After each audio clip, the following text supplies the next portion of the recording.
Soy el abogado Jorge Villalba, alumno de la Escuela Judicial CDKQP, Sesión A, Promo 2026, del módulo Derecho Procesal Constitucional a cargo del doctor Rubén Galeano, integrante del grupo número 10, donde con mis compañeros estaremos analizando los votos de los ministros de la Acuerdo en Sentencia 111/2020, acción de inconstitucionalidad por la Contraloría General de la República y la acción de amparo del señor Juan Lescano. Para realizar una breve introducción en lo que estaremos exponiendo, el proceso inicia con una acción de amparo constitucional promovida por el señor Juan Carlos Lescano, que a su vez solicitó a la Contraloría General de la República acceso de copias de declaraciones juradas de bienes de funcionarios públicos, que a su vez dicha institución se negó a tal pedido. A su vez, el señor Juan Carlos Lescano solicitó promover la acción de amparo constitucional argumentando en el artículo 28 de la Constitución Nacional el acceso a la información pública. Un juzgado de primera instancia hizo lugar a tal pedido y a su vez la Contraloría General de la República hizo la acción de inconstitucionalidad y a resulta de eso sale el acuerdo en sentencia 111 que los compañeros estamos analizando. La ministra Carolina Yanes votó por el rechazo de la acción de inconstitucionalidad.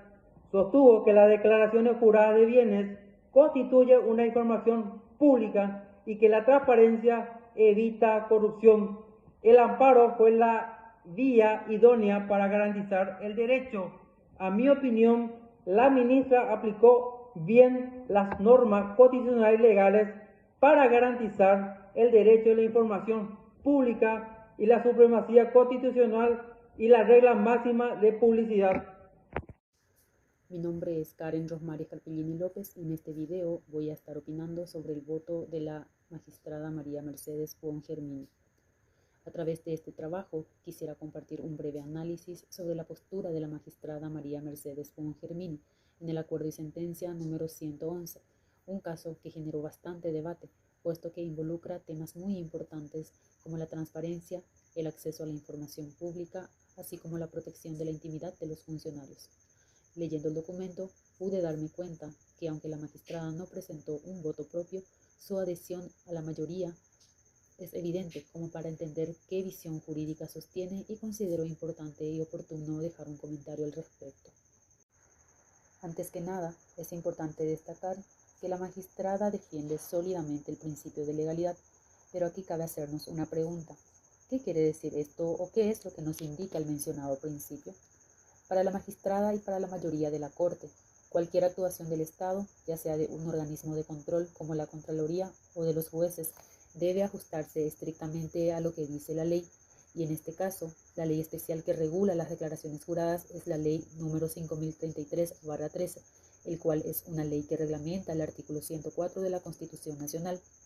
estableciendo el marco para la declaración jurada de bienes y rentas, activos y pasivos de los funcionarios públicos. Y esa ley es la que establece claramente cómo deben manejarse estos documentos y bajo qué condiciones pueden entregarse a aquellos que lo solicitan. Con su adhesión, la magistrada deja en claro que no permite interpretaciones ampliadas, ni atajos procesales, ni soluciones por vía de amparo, cuando ya existe un procedimiento específico. La misma defiende la noción de que si existe una ley especial, ésta se debe respetar de principio a fin. En ese mismo sentido, cabe mencionar el segundo punto, el principio de especialidad normativa. La Corte Suprema de Justicia manifestó que la Ley 5033/13 es la que debe aplicarse, porque es la ley especial sobre declaraciones juradas y esa ley tiene prioridad sobre la Ley número 5282/14 del libre acceso ciudadano a la información pública y transparencia gubernamental del Paraguay, el cual establece el derecho de toda persona a acceder a información pública en poder del Estado, sin necesidad de justificar su solicitud, es decir, que regula el acceso a la información pública en general. Buongermini, al adherirse al fallo, reafirma esta idea, que las declaraciones juradas no son documentos cualquiera, sino documentos especiales con un tratamiento especial. Esto tiene un impacto directo en cómo entendemos la transparencia. no todo lo que es público lo es de manera irrestricta, y ella adopta esa mirada más técnica y más cuidadosa. En el tercer punto, quiero comentar sobre el derecho a la intimidad y hacer especial énfasis porque las declaraciones juradas contienen mucha información personal, como datos financieros, bienes, cuentas bancarias, ganancias, pérdidas e incluso datos vinculados a la familia del funcionario. Publicar todo eso sin filtro podría generar riesgos, desde amenazas hasta extorsiones o exposición innecesaria de menores. La magistrada, al firmar la sentencia, coincide con la Corte en que la transparencia es un valor constitucional importante, pero no puede atropellar la privacidad ni poner en riesgo o peligro a personas que, aunque desempeñen un cargo público, siguen teniendo derecho a un espacio íntimo el cual debe ser protegido. Aquí es donde emito mi opinión al decir que me parece que esta postura, aunque puede parecer restrictiva para quienes defienden una transparencia absoluta, también muestra una preocupación legítima por la seguridad y la dignidad humana. Otro elemento considerado muy importante y que la magistrada Bongermini respalda con su adhesión al voto mayoritario es la concepción de que debe haber un control judicial previo para consentir la entrega de declaraciones juradas. Esto quiere decir que la Contraloría no puede entregarlas directamente a pedido de un ciudadano, sino que debe haber un juez que analice tal solicitud, observar si la misma corresponde, decidir qué parte de la información puede revelarse y qué parte debe protegerse. Este sistema convierte el acceso en un proceso más seguro, más técnico y más adecuado para equilibrar intereses en conflicto. Sin embargo, también hace el proceso más lento y más burocrático, porque ya no basta con presentar un pedido ante un organismo público, sino que ahora se necesita un juez, un expediente y un análisis jurídico. Aquí es donde es merecedor resaltar que aunque este sistema es un modelo garantista, se vuelve más difícil de utilizar para el ciudadano común. Algo que quiero destacar es que la magistrada coincide con la mayoría en afirmar que el amparo no era la vía adecuada para exigir estas declaraciones. El amparo es una herramienta constitucional muy fuerte, pero a la vez muy excepcional. Solo debe usarse cuando hay una vulneración clara y urgente de derechos, tal como lo manifiesta la Constitución. En este caso, la Corte dijo que no existía esa situación de urgencia ni arbitrariedad y que además había un procedimiento específico previsto en la ley. Bongermini respalda completamente esa lectura. Con eso, ella también ayuda a marcar un límite firme para evitar que el amparo se use de manera abusiva o para saltarse procedimientos especiales. En mi caso, estaré analizando el voto del ministro Martínez Simón, el cual emitió dentro de la causa estudiada. Analizada el voto del ministro Martínez Simón, se deduce que ha realizado una interpretación ajustada al espíritu de los derechos fundamentales de las personas, que satisfizo la aplicación correcta de la ponderación de los efectos consagrados en la Constitución, valiéndose además de los tratados ratificados por nuestro país, y consecuentemente dando mayor argumentación a la decisión que ha tomado en relación a la causa estudiada. Analizó las diferentes perspectivas desde la Ley 5.282 del acceso a la información pública. Además, el artículo 28 y 45 de la Constitución, la aplicación correcta de la acordada 1005-2015, que hace tutela efectiva del procedimiento a la cual puede acceder las personas en caso de negativa a la entrega de los datos públicos que posea la institución que fuera requerida, para lo cual establece que la vía idónea para ello es la del amparo. La misma establece un trámite sencillo y rápido. El voto del ministro Martínez Simón en la causa de inconstitucionalidad respecto a la publicación de declaraciones juradas por la Contraloría representa un punto crucial en el debate sobre la transparencia y la privacidad en el sector público. En este caso, en el que la Contraloría busca la aplicación de una norma de transparencia frente a la de amparo presentado por el señor Juan Carlos Lescano, pone de manifiesto la tensión entre dos principios constitucionales fundamentales: el derecho a la información y el principio de publicidad de los actos de gobierno, por un lado, y el derecho a la privacidad y la intimidad personal por el otro. La argumentación del ministro Martínez Simón, en línea con la necesidad de una ponderación de derechos, subraya que la búsqueda de la transparencia no puede ser ilimitada ni absoluta. Un exceso en la publicidad, especialmente en lo que respecta a datos personales sensibles, puede erosionar la esfera privada del funcionario y su familia, vulnerando así derechos fundamentales. El ministro, con su voto, aboga por un equilibrio razonable y proporcional, buscando una solución inmediata que permita el control ciudadano sin sacrificar por completo la intimidad de las personas. Esto lo hace de conformidad a lo que establece el artículo 28 de la Constitución, que dice: el derecho de las personas a recibir información veraz, responsable y ecuánime. Las fuentes públicas de información son libres para todos. La ley regulará las modalidades, plazos y sanciones correspondientes a las mismas a fin de que este derecho sea efectivo. La esencia de su voto radica en la necesidad de aplicar el principio de proporcionalidad. La publicación íntegra de las declaraciones juradas sin filtros ni resguardos adecuados podrían ser un exceso desproporcionado y por lo tanto un atentado contra la privacidad del funcionario. Por ello los documentos son públicos, pero se debe proteger los datos sensibles como el número de cuentas bancarias, nombre de menores de edad o direcciones y teléfonos particulares. El ministro, al defender un balance, no niega la importancia de la transparencia, sino que la pone en su justo contexto, reconociendo que debe convivir armónicamente con otros derechos constitucionales reconocidos, ya que él mismo realiza una reflexión de los derechos constitucionales previstos en la Carta Magna y además la contrasta con los tratados internacionales ratificados y reconocidos por nuestro país, como ser la Convención Americana sobre los Derechos Humanos, y más específicamente en la causa caratulada Claudio de Reyes versus Chile. Además, hace hincapié que el acceso a la información pública es un derecho fundamental que debe ser atendible sin que la persona interesada en acceder a estas informaciones deba justificar las razones por las cuales quiera obtener esas documentaciones, ya que la norma no establece que obligatoriamente tenga que mencionar su argumentación para autorizar el ente a su consentimiento y hacer entrega de los documentos solicitados. Diciendo de forma sencilla, el voto emitido se ajusta plenamente a los preceptos legales que regula el derecho de publicidad de las informaciones de las declaraciones juradas, a las consagradas en la Constitución, tratados internacionales, leyes aplicables y la acordada que regula el procedimiento para el caso. Es plenamente válido para mí. Es mi voto. Soy la abogada Lizzy Paola González. Les quiero hablar de forma resumida sobre el voto del ministro Manuel de Jesús Ramírez Candia y mi opinión al respecto. Él mismo aplicó su voto teniendo en consideración la Constitución Nacional, específicamente los artículos 1 y 28,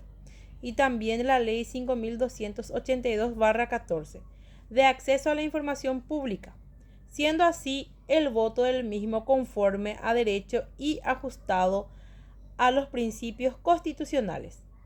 El ministro sostiene que las declaraciones juradas de bienes de funcionarios públicos son informaciones públicas, lo cual se aplica con el artículo 28 de la Constitución Nacional, que garantiza el derecho de acceso a la información pública. Además, subraya que la transparencia en la conducta de los funcionarios es esencial en un Estado republicano, artículo 1 de la Constitución Nacional, promoviendo la probidad y la lucha contra la corrupción. Asimismo, valida el amparo como vía idónea para proteger el derecho de acceso a la información, cumpliendo con los presupuestos del artículo 134 de la Constitución Nacional. Por tanto, su voto fue por el rechazo de la presente acción y por la efectividad de la orden de publicar las declaraciones juradas de bienes y renta de todos los funcionarios públicos. Mi opinión al respecto sobre el voto del ministro es acertado y conforme a la Constitución Nacional, porque no solo se limita a aplicar la norma, sino que también interpreta el espíritu de la Constitución, priorizando la transparencia y el acceso a la información pública. Al hacerlo, promueve una cultura de rendición de cuentas y combate a la corrupción, lo cual es esencial para el desarrollo de un Estado democrático y justo. En cuanto a la inconstitucionalidad alegada por la Contraloría General de la República, el ministro considera que no es factible, ya que la resolución impugnada se fundamenta en el artículo 28 de la Constitución Nacional y la Ley 5282/14 y no vulneran los principios constitucionales. Por el contrario, el amparo es la vía idónea para proteger el derecho de acceso a la información, ya que se cumplen las propuestas del artículo 134 de la Constitución Nacional. Es decir, existe un acto ilegítimo, la negativa de proveer la información, una lesión al derecho a la información, y la urgencia está justificada por el agotamiento de la instancia administrativa. En este sentido, la decisión del ministro es un ejemplo claro de la importancia de la interpretación constitucional en la protección de los derechos fundamentales y la promoción de la transparencia y la rendición de cuentas. en el Estado paraguayo. El voto del ministro Manuel Candia para mí en lo particular es un impacto significativo, ya que contribuye a fortalecer la confianza de los ciudadanos en las instituciones públicas y promueve una mayor participación ciudadana en la toma de decisiones. Analizaré el voto del ministro Eugenio Jiménez, quien realiza el control de constitucionalidad de los referidos actos normativos particulares, resoluciones judiciales, y de lo acordado que tiene un alcance general para todos los casos de negación de información pública, sobre la base de los siguientes argumentos. El citado ministro realiza el correspondiente análisis de las sentencias impugnadas y argumenta que en relación a las mismas la inconstitucionalidad debe rechazarse por los siguientes motivos. En primer orden, realiza el control de constitucionalidad basado en la inconstitucionalidad indirecta, es decir, analizando si las resoluciones judiciales son contrarias a la Constitución por estar fundamentadas en una norma inconstitucionalidad o acordada como lo es en este caso.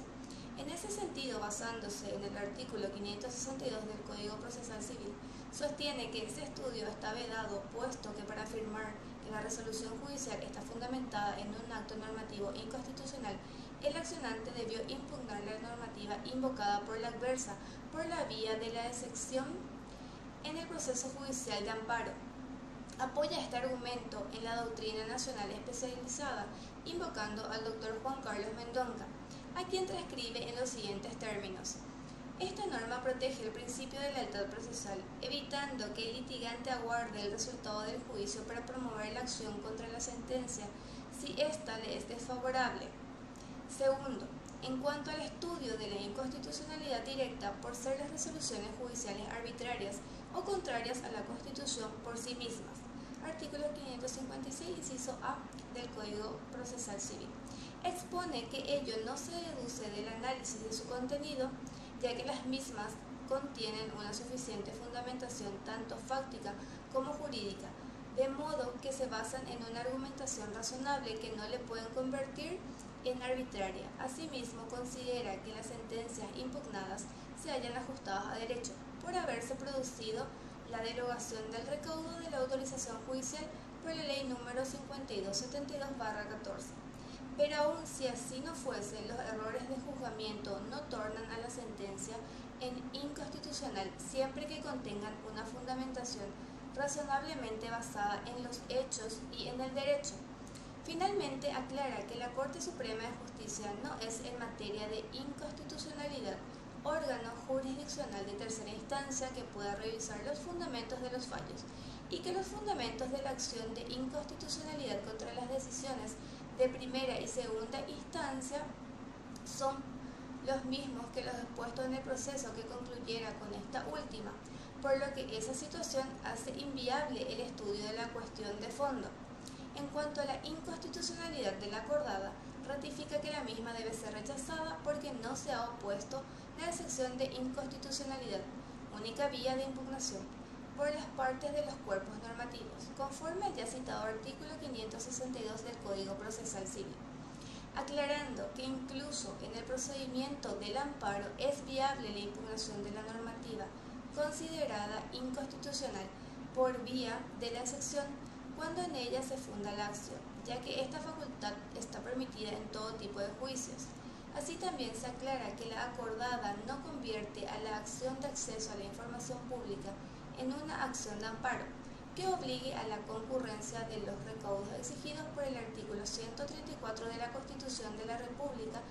y el artículo 565 del Código Procesal Civil,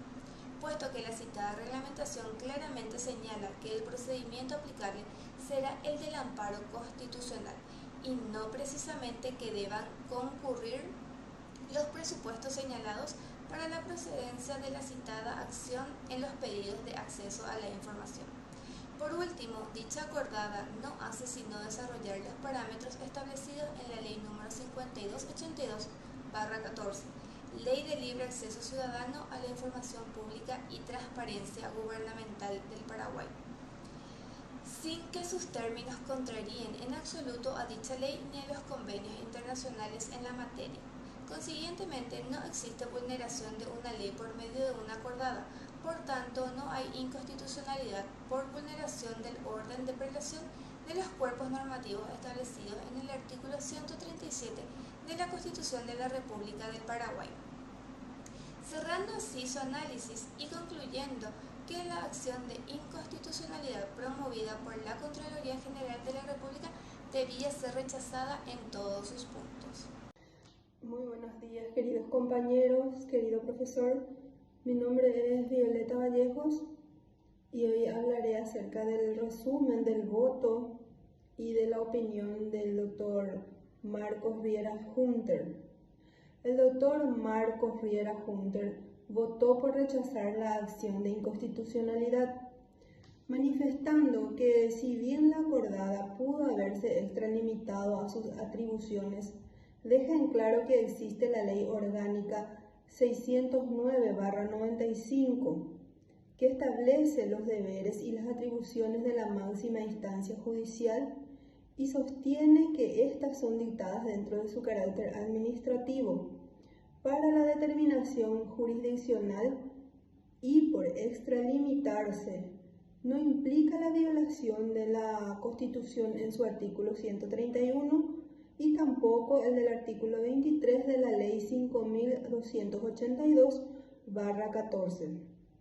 Personalmente considero que la posición tomada por el doctor Riera Hunter corresponde totalmente y que concuerdo plenamente con dicha posición, debido a que no se hayan sorteado los presupuestos para declarar la inconstitucionalidad y la misma no ha sido interpuesta como excepción dentro del proceso,